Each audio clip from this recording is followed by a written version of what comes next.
Have you ever decided you're going to make a big change? Start a new habit, quit an old one, only to find yourself like a few weeks later right back where you started? It's so frustrating, and it happens to all of us.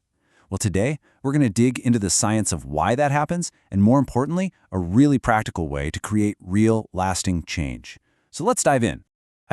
That's the big question, isn't it? We start out with all these great intentions, but our old self just seems to have this gravitational pull we can't escape.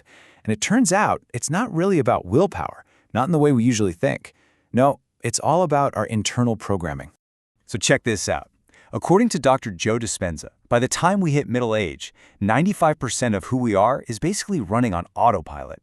Think about that. Almost all of our personality is just a set of memorized behaviors, routine thoughts, and emotional reactions that are all happening completely below our conscious radar.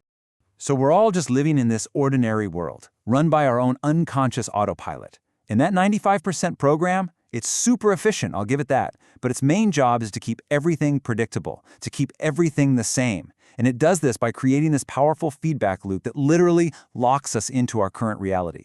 Let me show you how it works. Okay, so it all kicks off right here, in your mind. We have tens of thousands of thoughts every single day. And guess what? The vast majority of them are the exact same thoughts we had yesterday and the day before that. All that repetition hardwires neural pathways in our brain, making those thought patterns our automatic go-to. And of course, those same automatic thoughts, they naturally lead to the exact same choices, day in, day out. We're grabbing the same coffee, driving the same route to work, having the same exact internal reaction when our boss says something. It's a pattern, and it's comfortable because it's predictable. And when you make those same choices again and again and again, they eventually just solidify. They become unconscious habits or behaviors. You don't even have to think about them anymore. They just happen. And here's the real kicker. Those behaviors create the same experiences, which, you guessed it, trigger the same familiar emotions. Maybe it's frustration, maybe it's comfort, maybe it's boredom. And then, those emotions fuel the very same thoughts that started the whole cycle in the first place. And that's the loop. Thoughts, behaviors, emotions. Round and round and round we go. So how in the world do you break out of that loop? Well, it doesn't start with just trying to force yourself to be positive. The very first step is something called metacognition. The easiest way to think about it is becoming the watcher of your own mind. It's that moment you catch yourself and you go, oh, there's that negative thought again, or hey, there's that familiar feeling of anxiety. Suddenly, you're no longer being the program, you're observing it. Okay, so this is where it gets real. This is the call to adventure. The moment you decide to consciously interrupt that loop and make a different choice, you've answered the call. But you got to be ready because every single part of your being that's used to the old way is going to try and pull you back. It is going to feel uncomfortable, uncertain, and deeply, deeply unfamiliar. So you're standing at this fork in the road. On one side, you've got the familiar self. Yeah, it might involve suffering or frustration, but hey, at least it's predictable, right? You know what you're getting. And on the other side, well, that's the unknown. It's the vast, uncertain, kind of scary possibility of a new self. And get this, there's a biological reason this is so hard. Your body has literally gotten used to the chemical cocktail of your past emotions. You could almost think of it like an addiction. When you try to change, your body, which has been conditioned to feel a certain way, starts sending these urgent signals up to your brain saying, hey, where's my usual dose of frustration? I need it. It's literally demanding to go back to what feels normal.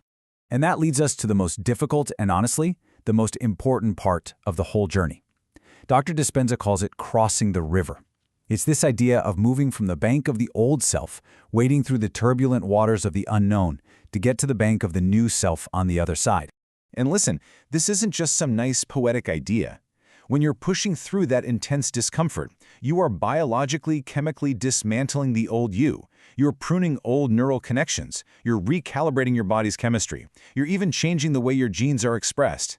It is a necessary breakdown that has to happen before you can have your breakthrough. That feeling of uncertainty is just so powerful that this is the exact moment where most people turn back. They would literally rather cling to the familiar pain they know than take a chance on a future possibility they don't. This right here, this moment of choice, is where real, lasting change is either won or lost. It's a pretty intense metaphor, I know, but it's spot on. To be reborn as a new self, the old self has to be consumed. You have to be willing to walk through the fire of the unknown, trusting that you're going to emerge renewed on the other side. Okay, so let's say you did it. You pushed through, you crossed that river. Now what? Well, now comes the reward. It's time to start rehearsing your future.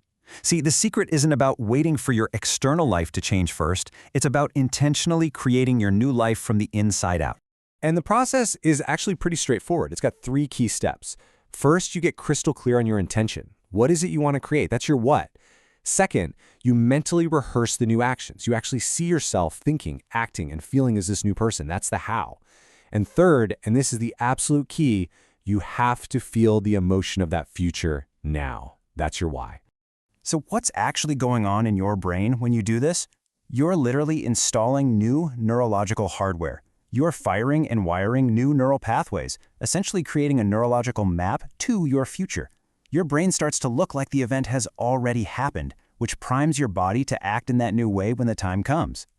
All right, so the final piece of this puzzle is taking this change from just being an idea in your mind and truly embedding it in your body. It's all about teaching your body, emotionally, what your new future feels like, long before it actually happens. And the science on this is just undeniable. Elevated, heart-centered emotions like gratitude, joy, and appreciation produce the most dramatic, positive changes in our biology. They literally signal our body to move into a completely new state of being, a state that is aligned with our future, not our past. This right here, this is the absolute game changer. When you can genuinely feel gratitude for something that hasn't happened yet, or feel the joy of a future accomplishment, your body doesn't know the difference. It believes it's happening right now. You are giving your body an emotional taste of the future, and that's the very signal that begins to draw that new reality to you. So it all boils down to this incredibly simple but powerful equation. Your personality creates your personal reality. And what is your personality? It's just how you think, how you act, and how you feel.